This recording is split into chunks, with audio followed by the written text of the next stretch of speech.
Well, good morning and God bless you, brothers and sisters. This is Scott Bradley, and this is the Rivers of Life Ministry. We thank God for another Thursday that He's allowed us to see, or whenever we are being viewed at this particular time. This is the day that the Lord has made, and we are rejoicing and glad in it. I'm glad to be back here with you today. Those of you that have been following us, you'll realize that last Thursday we were not able to do a broadcast. We were out of town in the National Churches of God in Christ Holy Convocation. And as a result, I was going to do a broadcast from my hotel room, but I decided against it and just wait until this week. I'm excited about what we're going to be doing this week because we are trying a new format. After we finish the teaching, we're going to be going to a live service, a video of a live service where yours truly was preaching in times past. Matter of fact, we're going to be doing that from now on. I've got a whole lot of old, DVDs and even VHSs that I'm going to divert to DVD that we've been putting on the internet over the years, and we're going to start to include them in our teaching.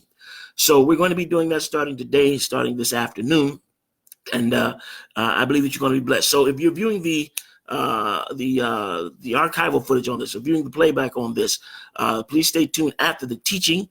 We're going to be going to a live service where yours truly will be preaching.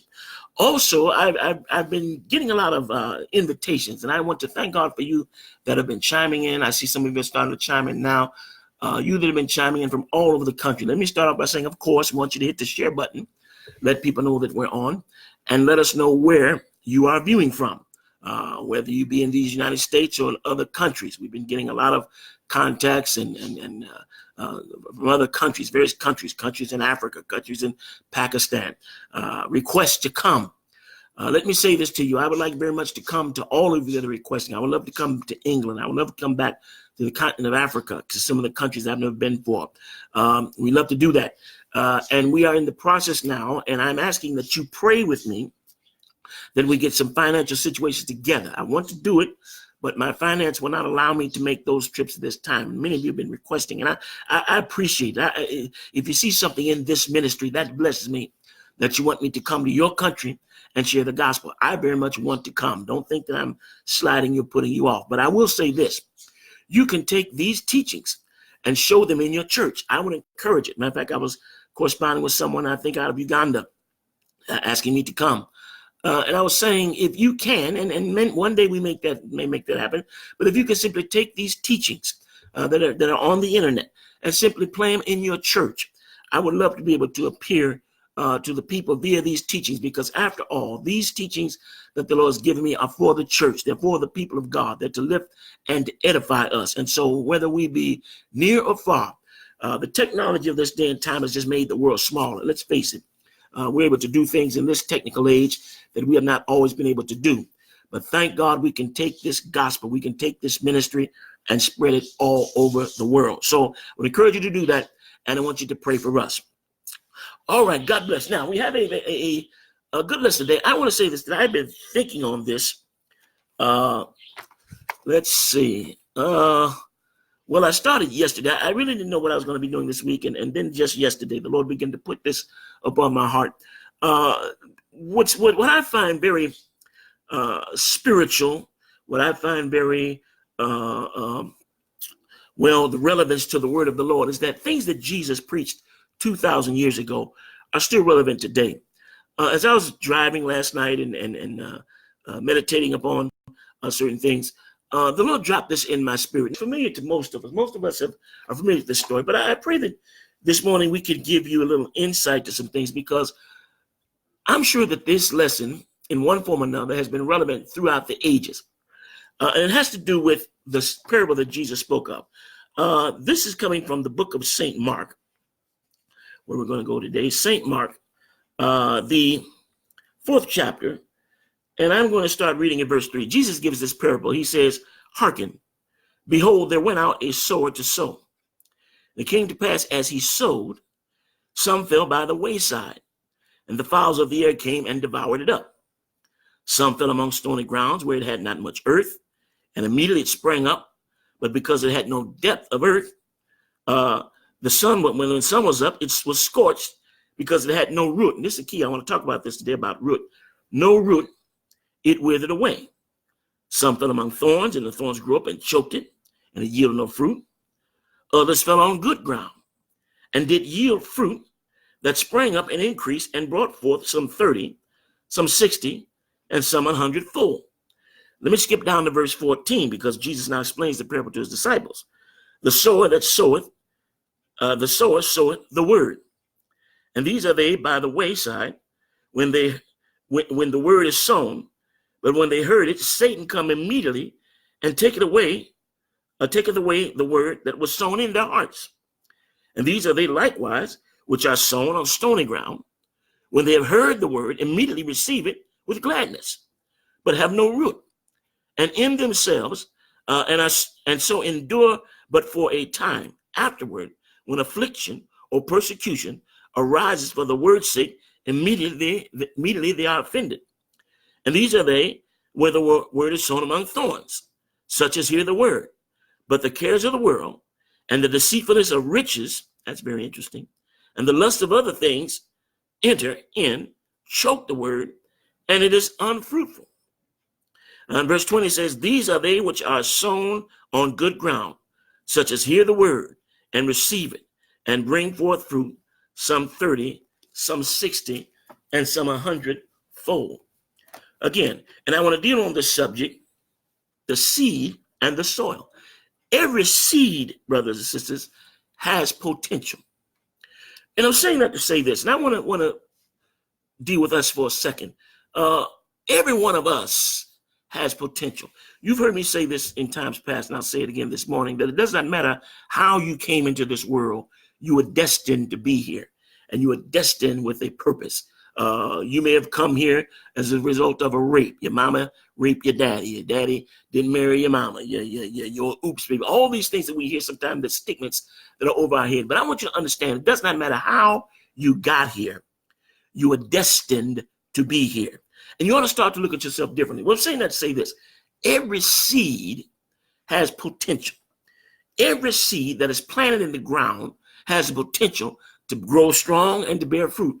But what makes the difference is the type of ground that receives it. The type of ground that receives it.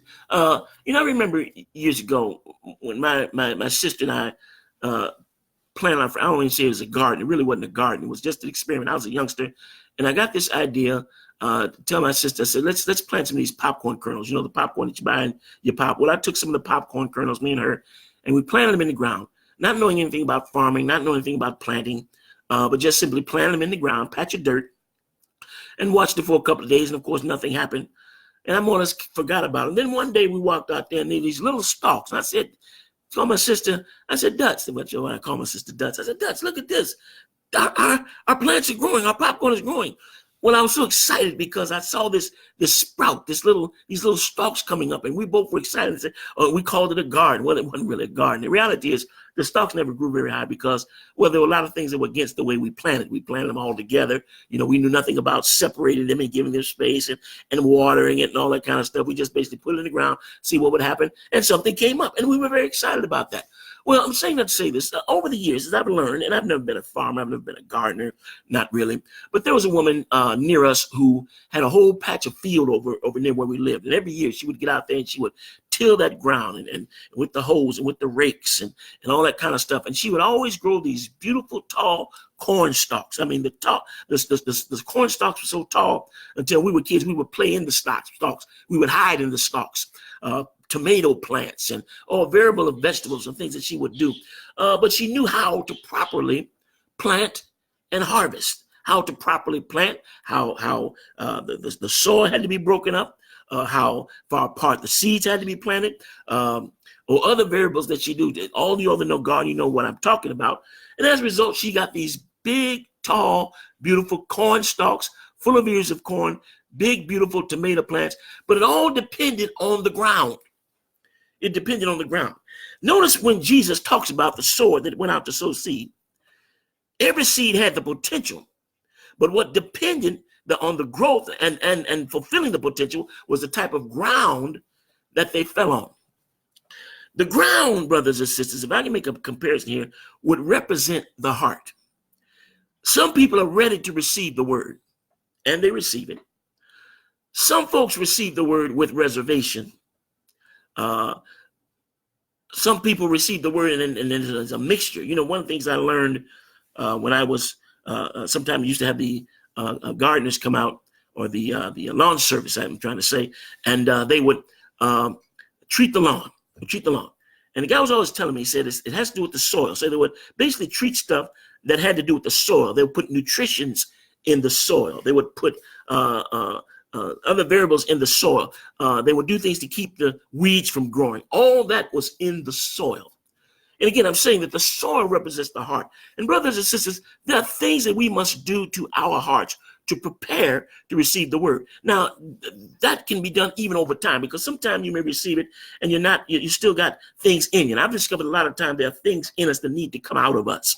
There are things that are entwined in our spirit. There are things that are entwined in our heart. And in order for God to really do with us what he wants to do, a lot of time he has to change the heart, change the way we think, because again, the thoughts proceed from the heart. He has to change things. This is why I oftentimes say when the Lord saves a man, he saves him from the inside out. And in many cases, the reason why we don't get fully delivered is because we will not stay in his presence long enough so that he can break down the trouble. I want to read something here from the book of Hosea. This is what Hosea says to the people. The prophet says to the people. This would be Hosea 10 and 12. Sow to yourselves in righteousness, reap in mercy, break up your fallow ground. That's what I'm going to talk about. Breaking up the fallow ground, breaking up the hardness.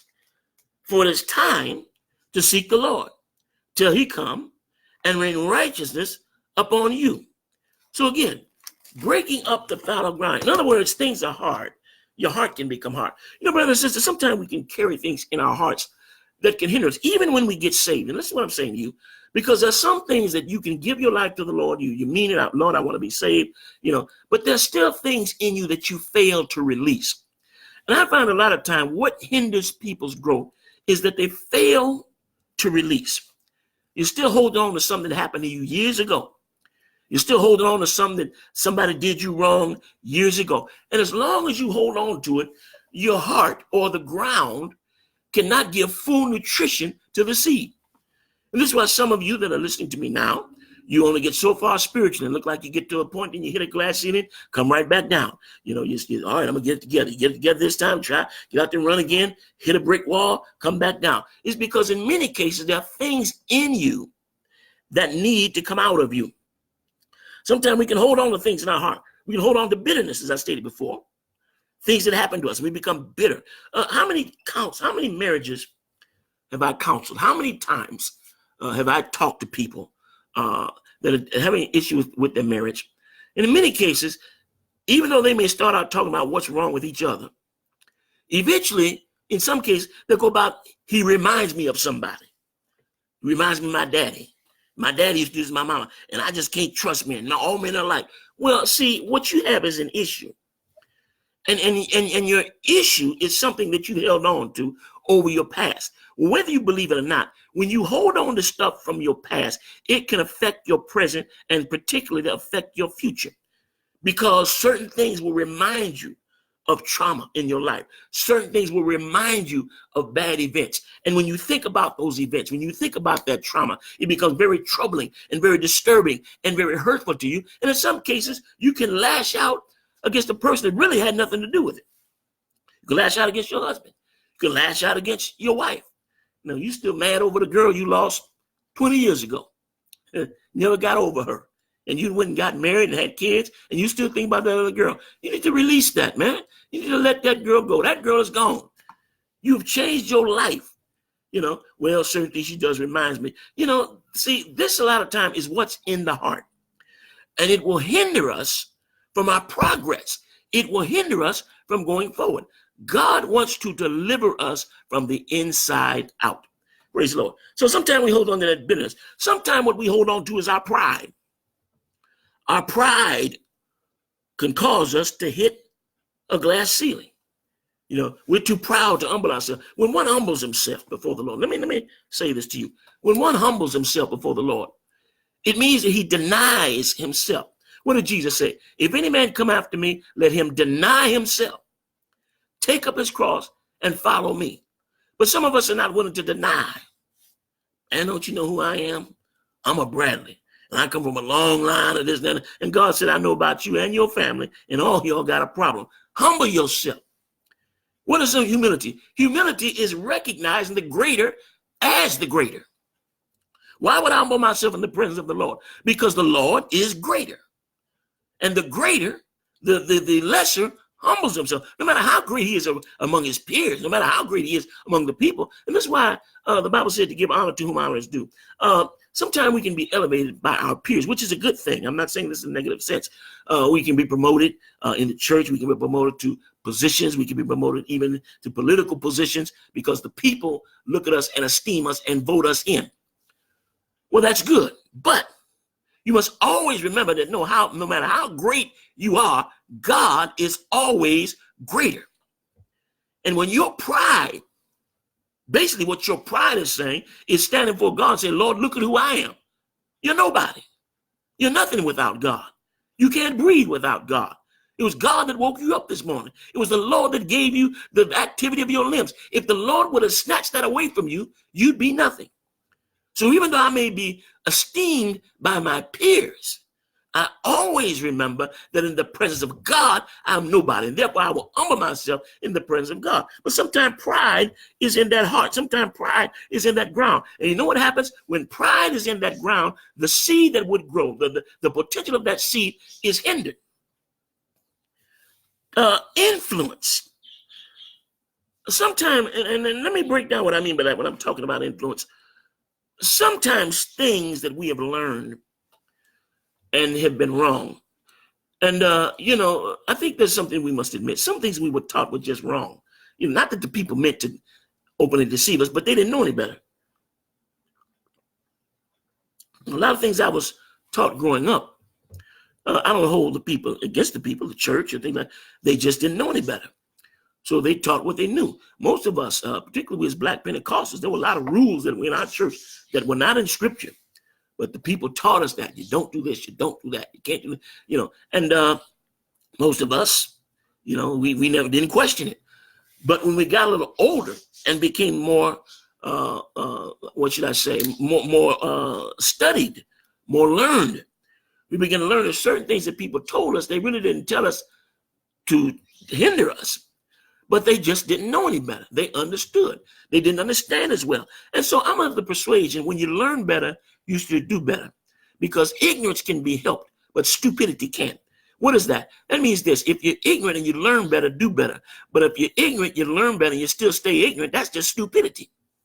Because it can hinder you. And so sometimes we are influenced. And I know how it is. Sometimes, brothers and sisters, we can feel like we betray those that have taught us, or betray those that have mentored us if we do this. My mother taught me this, and my daddy taught me this, and my pastor taught me this, in the church they taught me that, and you love them and you honor them. But when you learn better, you almost were afraid, and some of them have gone on. You're almost afraid like they were going to step up from the grave and get you. It reminds me, I was in a meeting once, and the bishop had died. And this was some years later, and we were in a meeting once, and so among the pastors, and we were talking about something we were going to do. And one of the pastors said, Bishop so-and-so would never let us do that. And I'm thinking, that man's been dead for years, but he still had influence on the people. Well, my point is this. Sometimes we can be influenced by the wrong thing. We can be influenced by the world. We admire things in the world. We admire certain people that may not necessarily be in the church, and matter of fact, not in the church. They're in a whole different lifestyle, a whole different community, a whole different event. But we are influenced by them, and we're influenced to the point where it hinders us from totally saying yes to God. Now that's a bad thing. We can be influenced by entertainers. We can be influenced by musicians.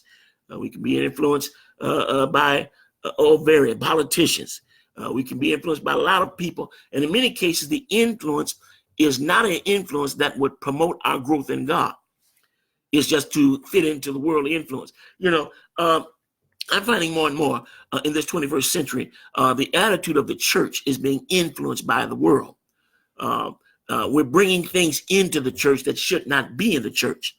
The influence is so strong, and even to the point where we have compromised our faith. We've compromised our walk with God. Well, what is happening is now we are allowing something to come into the soil that should not be there. And when the soil becomes tainted, when there becomes a malnutrition or a virus or disease that comes into the soil. You know, we had a situation again, going back to the lawn service. One time I noticed that my grass was all brown, just patches of it. It wasn't full green. I had the guy come back out. They said, anytime you want to call us, just call us. We'll come right out. And the guy came out and he pulled up some of that stuff. It become like a carpet almost. He pulled it up and lo and behold, there are worms in there. He said, here's your problem. You got these worms. And these worms are eating the roots. He said, but don't worry, I'll treat it. He sprayed something on the lawn. And in a matter of days, it began to change.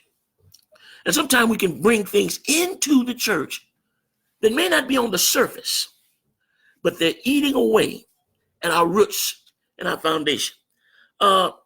Notice this.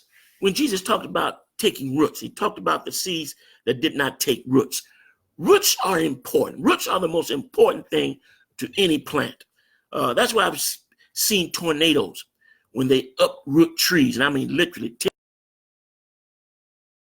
the tree, big oak trees, and oh my God, and literally take them up out of the ground. You see the tree. When that tree, the roots are disconnected from the ground. Again, you don't see the roots ordinarily unless that happens. But they're very important. It's important for us, and this is the thing that I'm finding is even happening sometime in our churches, that we've gotten away from the roots. I'm looking at the generation now, and I've said this, it's unfortunate that particularly we in the Black community look like we are now on two generations of folk that have been removed from the church. Their parents didn't go to church. They didn't go to church. We're almost two generations into that now, where our youth know nothing about the Bible. I mean, basic Bible lessons. They know nothing about Jesus. They're influenced by other things. And as a result, we've gotten away from the roots that have brought us to where we are. The roots in the Black community go into the church. Many of our colleges were started in the basements of churches. Many of our political rallies were in churches. Our religious training and our spiritual growth in the church.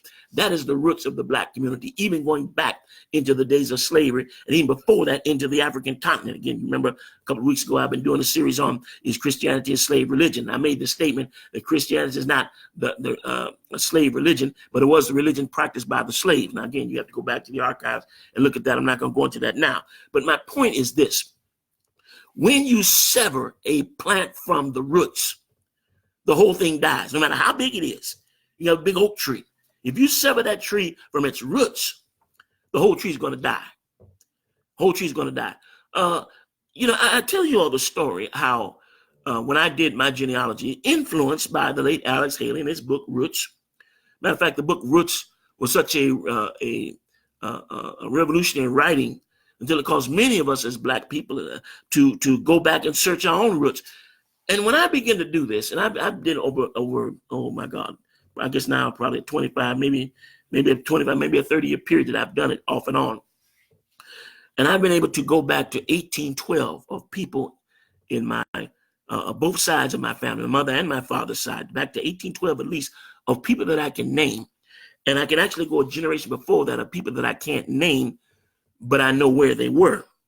My point is this. When I begin to trace genealogy or my roots, going back generations, people that would have been dead long before I was born. But it's almost like I got to meet these people, looking at their names in the census report, remember the stories. Again, what motivates the person to do research is the stories of the previous generation. And this is why the Bible said that your old men shall dream dreams and your young men shall see visions. And the dream represents the past and vision represents the future. The Bible said where there is no vision, the people perish, because vision always represents the future. But if there's no connection to the past, there's no inspiration for the future. When I began to go back into the past and listen to the stories of my late grandmother and find these people, and one road led me to another, and I began to find people and places and things, it's like I had met these people, even though they had been dead for years. But you know what it did? It caused me to do two things. It caused me to look at history different, and it caused me to look at myself different. And the two began to intertwine. No longer did I look at history as the boring subjects of school, but I began to look at history from a different perspective and say, where was my family when this was happening? So I saw the whole thing from a different perspective. See, and brothers and sisters, we begin to take root and foundation in the word of God when the storms come, because notice every one of these seeds encountered some type of confrontation. Again, I want to encourage you to read the entire thing at your leisure. Every one of these seeds that was in the soil encountered some type of confrontation when they sprouted. The sun, those that took no roots. And when you take no roots, you get no nutrition. You take no roots, you get no moisture. When the sun came up, it scorched them, it burned them. They withered away and they died. Same with people in the church. They come in, they're ready. Thank the Lord, I want to follow the Lord, but they will not take roots. And I'm going to tell you, if you're not attending church, I'm talking about church. I'm not talking about going to church and playing basketball. I'm not going to Saturday night fellowship where y'all shoot pool and watch TV and play basketball. And then, well, let's have a little Bible lesson. And you go home and that's my church for the week. You did more playing than you did praying. You know, you're not getting any roots. And that's what some churches are doing, because we're trying to get the people to come to church just be leisure, come. We're going to have a good time in fellowship. If that's all you got no roots. And it's just a matter of time. When things come against you, they're going to scorch what little bit you have left. Or the Bible said that there were others that were choked by the cares of the world. Now notice, every seed sprouted. If it's in you, it's going to sprout. But how long it lasts depends upon the soil that you planted in. Choked by the cares of the world. In other words, the weeds came around it and choked it out. And when the weeds choked it out, it could not get any sunshine. Here's an interesting thing. Let me go back to the ones that are choked out, the ones that were scorched by the sun. Isn't it interesting? Because there were no roots in this particular seed, the same sun that caused the other plant on good ground to flourish, that same sun caused the ones with no roots to burn out. That's the importance of having roots. That's the importance of traveling down into the nutrients of the soil and into the moisture to keep you watered and all those kind of things. Because if you don't have that, the same sun that would cause the other trees, the other plants to flourish, to grow, to spread, will choke you out. That's why some people can come to church and hear the same word that another person hears. They hear that word, they get glad, they rejoice, they're inspired, they thank the Lord, they want to follow on. But some people can sit in that same congregation and hear that same sermon and be in that same spirit and walk away mad, walk away offended. I'm sick of these folk. All that shouting, what they shouting for? They really knew how I had it, they wouldn't be shouting. You're embittered because you have no roots. See? And so the thing that caused other people to rejoice, and don't fool yourself. You're not the only one going through. There's some people going through worse than you. And yet they're rejoicing. Why are they rejoicing and they're going through the way they are? The word has given them nutrition. It's caused them to flourish. Their roots are in the ground and they've got like the song we used to sing years ago, I shall not be moved. Like a tree planted by the river, the water, I shall not be moved. And you're hearing the same word and you're in the same service. And yet you're upset. You're mad. You know why? Because you have not taken root. You need to do like we said at the beginning of the lesson. Hosea said, break up the fallow ground. Come before the altar and say, Lord, fix my heart. We used to sing that song, fix my heart so I can live right. Fix my mouth so I can talk right. Fix my mind so I can think right. We want God to fix us. And a lot of times God has got to break down that stoniness. Amen. I hope y'all learning something here today. All right. There's something else I want to do. I'll read. I want to go to St. Matthew, and I'm closing here, because here's an interesting thing that can sometimes happen to the soil. Jesus spake another parable, and he said, the kingdom of heaven is like unto a man which sowed good seed in his field. Good seed in his field. But while he slept, his enemy came and sowed tares among the wheat and went his way. And when the blade was sprung up and brought forth fruit, there appeared the tares also. So the servant of the householder came and said unto him, Sir, didst thou not sow good seed in the field? For whence then hath it tares? And he said, An enemy hath done this. The servant said unto him, Wilt thou that we go and gather them up? But he said, Nay, lest while ye gather up the wheat of the tares, you root up also the wheat. Let them both go together and grow together until the harvest. Now, again, sometime in the midst of us, there are plants. I made this statement on Facebook the other day. Some of you saw it. And I said this. I want you to consider it. I'm closing here. If the devil can influence 1/3 of heaven to leave heaven and convince Adam and Eve in paradise to leave paradise and be among Jesus' disciples and get one of them to betray him, don't you know the devil is coming to church? Tares, weeds, and Jesus said, let the wheats and the tares grow together. Don't be so quick to kick people out of church, because when you're kicking somebody out, they may take a whole bunch of good folk with them. I learned, a lot of times folk are related. You don't know they're related. My late pastor used to say, you got to be careful who you talk about, because you might be talking to their cousin, but what I'm saying, there are people that even though they may be tares, they may be weeds, they still have influence. And what the devil does is sometimes he plants weeds in the midst of the congregation. Sometimes he plants folk that ain't going to get right. They're there on assignment. Do you believe me? They're there on assignment. But we must continue to nurture the ground, because the seed that is in you has great potential. I'm saying this in my closing. The seed in you has great potential. The seed in you has great influence. It should be fruitful. You should be fruitful. You should bring forth. You should be influential. You are the salt of the earth. You are the light of the world. But brothers and sisters, take root. I'll say this. I'm seeing the phenomena of Kanye West. I'm praying for that young man. I really am. I'm praying for that young man. But here's a problem. Here's a big problem. You can judge me if you must, but I'm going to tell you a problem. That young man needs to sit down and be taught. Because what happens to a lot of folks is they take their influence. Again, I talk about influence. Remember, they take their influence from the world and want to come directly into the church and start preaching. And you know nothing. Doesn't matter how your fame draws a crowd. Doesn't matter how high profile people inviting you in to speak and you're putting on I don't doubt your sincerity. But I think, sir, you need to sit down and be taught. Every one of us needs to be taught. Every one of us needs to be taught. Every one of us needs mentors. Every one of us needs to sit down and hear a word. Thank the Lord. All right. God bless you, my friends. Now, listen, I want you to do this. Let us know where you're viewing from. Let us know where you're viewing from. And I believe that you're going to be greatly blessed, or hope that you have been greatly blessed by the word that we've shared with you today. And we're getting ready to put some things together. We're going to be doing a live service after this. So we want you to stay tuned. Until next week, this is Scott Bradley saying, God bless you. I love you. I thank God for you. I want you to pray for us, and we look forward to seeing you again real soon. Bless the Lord, oh my soul,